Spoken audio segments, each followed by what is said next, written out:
Les chemins de l'écriture. C'est comme cela que j'ai baptisé cette nouvelle émission qui sera diffusée en différé une fois par mois, sous la forme d'un audio. Mon objectif est de vous donner la parole à vous, autrices, futurs auteurs de votre histoire de vie. J'accueillerai toutes les personnes qui le désirent, qu'elles aient déjà écrit un livre ou que leur récit soit en cours d'écriture, peu importe. Et j'aimerais recueillir des témoignages sur les chemins que certaines ou certains d'entre vous ont empruntés pour écrire leur propre histoire. Les personnes qui s'exprimeront pourront ainsi parler de leurs difficultés, mais aussi de ce qu'elles ont pu mettre en place pour mener à bien leur projet. Un bel échange d'expériences qui, je l'espère, pourra profiter à chacun d'entre nous. Oui. Bonjour Annick Bonjour Patrick. et bienvenue sur les chemins de l'écriture. Vous avez donc écrit un livre et je voulais savoir pourquoi vous avez donc décidé d'écrire ce livre. Quel a été le déclic? Patrick, j'aimerais tout d'abord vous remercier de m'avoir demandé de répondre à vos questions. Je dois vous dire que je le fais avec un grand plaisir car vous m'avez aidé. Vous ne pouvez pas imaginer à quel point. Je préciserai plus tard de quelle manière. Je vous dis donc merci, merci du fond du cœur. Pour revenir à cette première question, pourquoi ai-je décidé d'écrire un livre et quel a été le déclic? C'est le décès de Dominique, mon époux, qui a été le déclic. Vous savez, pendant 8 années, nous avons livré un combat contre la maladie. Mon époux a eu un cancer. Et ce combat, nous l'avons malheureusement perdu. Je dis nous, car nous avons été soudés du premier jour jusqu'au dernier. Le combat a été long, il a été éprouvant, douloureux, mais nous nous sommes battus avec acharnement et malgré tout beaucoup d'optimisme. Alors, très rapidement après le décès de Dominique, j'ai éprouvé un besoin, un irrésistible besoin, celui de livrer par les mots mon ressenti. Pourquoi ce besoin? Eh bien, pour évacuer le stress, tout le stress que j'avais vécu et accumulé pendant toutes ces années. Ce livre a donc pu constituer pour vous une forme de thérapie? Oh que oui, Patrick, mon livre a été une thérapie, vraiment, une thérapie bienfaisante et même extrêmement salutaire. Je dois vous avouer que les mots ont été salvateurs. Ils m'ont libéré des maux, MAUX, de l'âme. Le stress a été énorme, intense, je vous l'ai expliqué. Mais par ailleurs, les non-dits ont été nombreux car nous n'avons jamais, jamais entre nous ouvertement parlé de la maladie ni des terribles complications qu'elle a engendrées. Et cela, je l'ai beaucoup regretté. Donc en fait, sur la forte douleur que j'ai éprouvée d'abord pendant le combat et bien évidemment davantage encore au décès de Dominique, est venue se greffer une énorme frustration, celle de ne pas avoir exprimé l'essentiel. Je vous dirais donc que l'écriture a été un extraordinaire exutoire. Elle m'a permis d'évacuer ma douleur, mes regrets et aussi ma culpabilité. En fait, elle m'a permis d'être en paix avec moi-même, tout simplement. Avez-vous rencontré des difficultés lors de l'écriture? Et si oui, quelles ont été ces difficultés? J'ai toujours aimé écrire, mais là, il s'agissait d'écrire un livre. Ça n'était pas une mince affaire dans laquelle je voulais m'engager. J'avais en tête toutes les émotions, mais je ne savais pas comment les ordonner, ni non plus par quel bout commencer mon histoire. Bref, j'étais dans le flou le plus complet. Et c'est là que vous êtes apparu, Patrick. En cherchant sur Internet, j'ai trouvé votre blog et j'ai acheté votre méthode Écrizen. Je me suis également inscrite à votre newsletter hebdomadaire. D'ailleurs, je le suis toujours. Et au fil des semaines et des mois, j'ai suivi vos précieux conseils.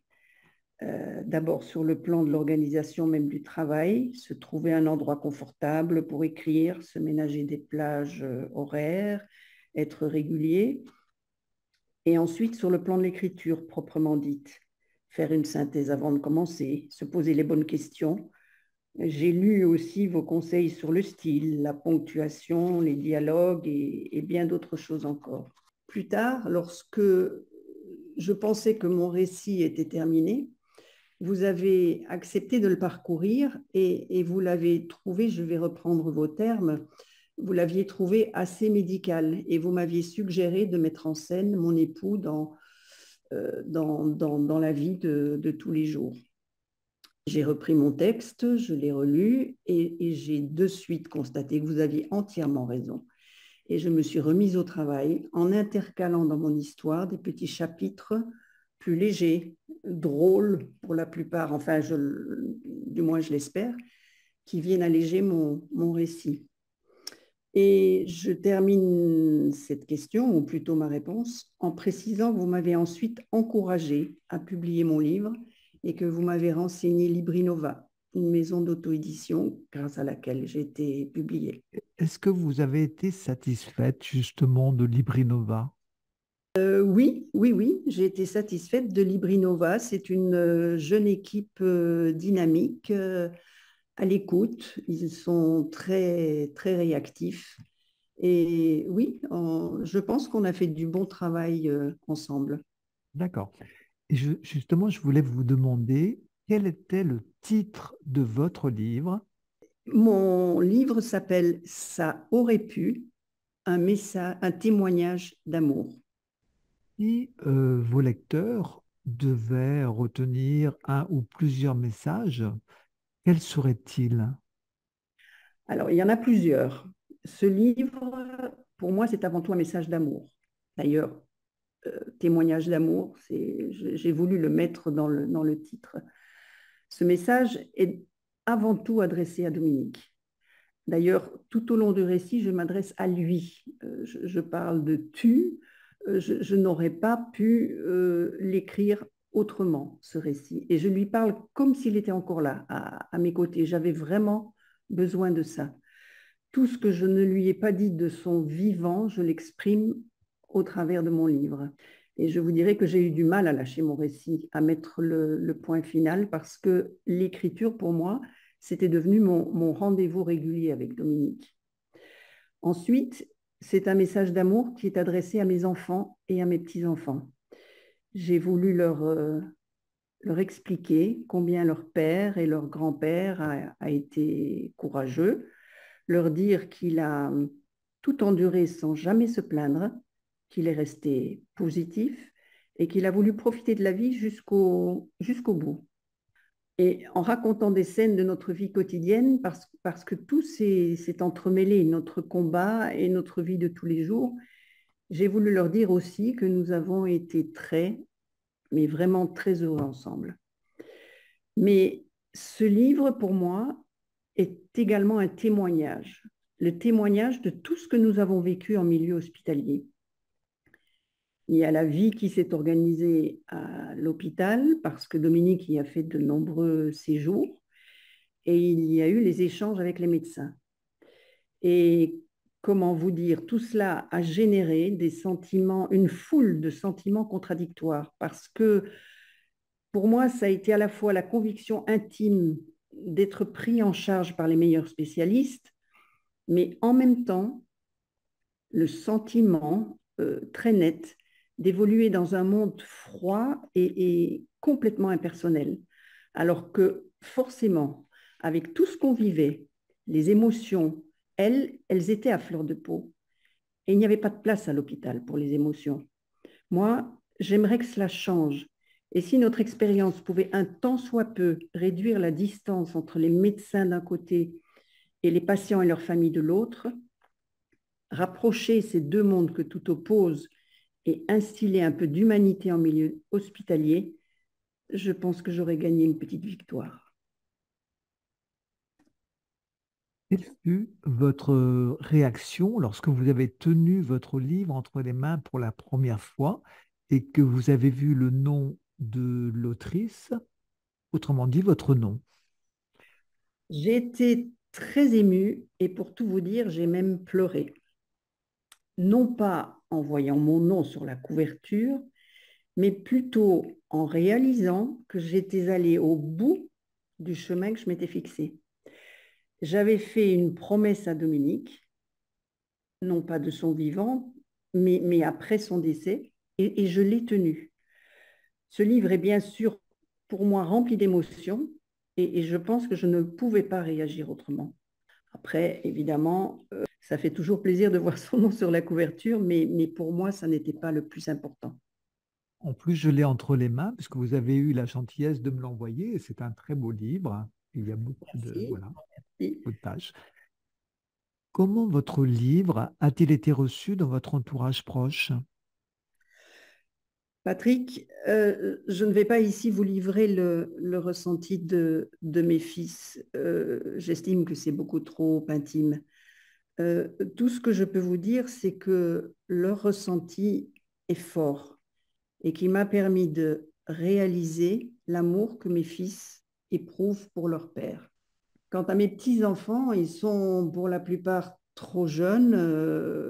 J'en ai deux qui sont grands, mais les autres, bon, la plus jeune a 8 ans, 8 ans, 11 ans, 9 ans, même 13, 14, c'est peut-être encore un peu jeune. Mais je crois que rien ne presse. Ce sera à chacun d'eux d'apprivoiser le récit et de découvrir leur grand-père tel qu'ils ne l'ont pas connu, enfant, adolescent, fils et père. Par contre, je peux vous parler des amis proches. Pour eux, c'est vrai que c'est une façon de faire revivre leur ami qu'ils appréciaient beaucoup, mais au-delà de l'histoire et des anecdotes que j'ai relatées, ils ont tous, jusqu'à présent, ressenti l'émotion, une forte émotion. Ils m'ont parlé d'amour, de bonheur, d'humour, de dignité, de discrétion et même d'espoir. Ils m'ont dit que le ton était juste, que mon récit était vrai. Certains m'ont dit avoir pleuré, mais avoir souri et ri également. Ce sont de beaux compliments, hein. Oui, tout à fait, tout à fait. Et j'en suis à chaque fois profondément émue. Est-ce que le fait d'avoir écrit un livre a changé des choses dans votre vie ou du moins dans votre façon de voir les choses? Écrire, pour moi, c'était prendre du recul par rapport aux événements, se les approprier pour diminuer la souffrance, la surpasser. Et je peux vous dire que je me sens aujourd'hui à la fois plus forte et plus sereine. Mais cela m'a aussi rapprochée de mes fils qui ont véritablement pris conscience de ce que nous avons vécu. Mon fils aîné m'a dit il n'y a pas longtemps, et je vais reprendre ces termes exacts, Papa ne s'est jamais plaint, toi non plus. Je savais que c'était dur, mais je n'imaginais pas à quel point. Que retirez-vous de cette expérience en tant qu'auteur? J'en retire une grande joie, une profonde sérénité, de l'apaisement, mais aussi la certitude que j'écrirai encore. Un beau programme alors. Oui, Quel conseil donneriez-vous à une personne qui désire écrire son premier livre? lorsque, lorsqu'on souhaite écrire et qu'il s'agit d'un premier livre, on a forcément des doutes, et des doutes, j'en ai eu. Et la question de la légitimité, elle se pose inévitablement. Je dirais qu'avant tout, il faut se faire confiance et qu'il faut aller jusqu'au bout de son rêve, car tout projet vaut la peine d'être mené à son terme, vous ne pensez pas? Absolument. Si vous avez décidé de publier votre livre, quelle promotion faites-vous? Salon du livre, interview dans la presse, réseaux sociaux, blog? Mon livre, comme je vous l'ai dit, a été publié par Libri Nova, qui est une maison d'auto-édition. Ils ont fait donc tout le travail de mise en page, ils ont fait la version numérique, la maquette papier et puis la publication. Alors, c'est vrai que là, moi, je devrais faire le travail de promotion et je pense que je ne suis pas bonne du tout en promotion. Ils m'ont donné des conseils, mais malheureusement, je ne suis pas très réseaux sociaux. Je ne suis pas sur Facebook, je n'ai pas Instagram, ni de compte Twitter. Je vous avoue franchement que c'est vraiment pas mon truc. Mais bon, j'essaye malgré tout de me faire connaître via des blogs littéraires ou je demande aux amis de parler de mon livre. Et c'est pour cette raison que je vous remercie encore, Patrick, infiniment de m'avoir permis d'accéder à votre chaîne pour parler de mon livre. Merci beaucoup. C'est moi qui vous remercie d'avoir accepté mon invitation. Et si on veut se procurer votre livre, où peut-on le trouver? Alors, il est en vente sur le site de Librinova, bien sûr, en version numérique. Ce sont les formats EPUB et Mobi. Et il peut être également imprimé sur demande. Et il peut se trouver dans les deux versions sur les sites notamment d'Amazon, de Cultura, de la FNAC et dans d'autres librairies de vente de livres en ligne.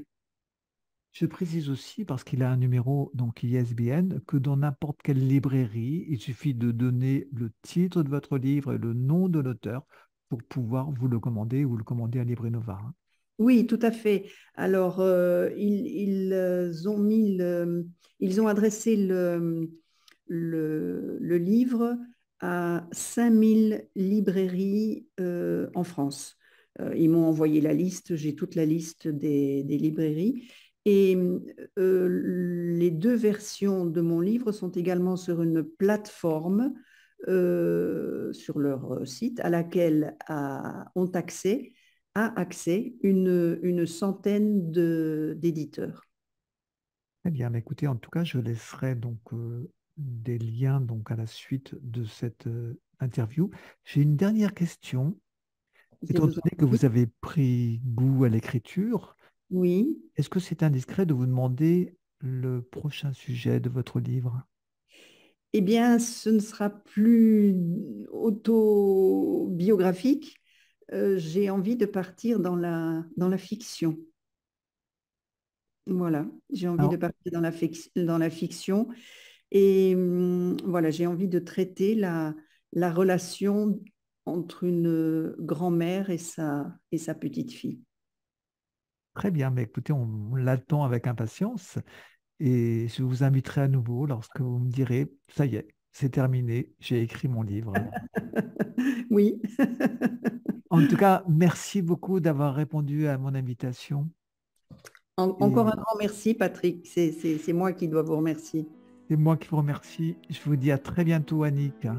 Merci, Patrick.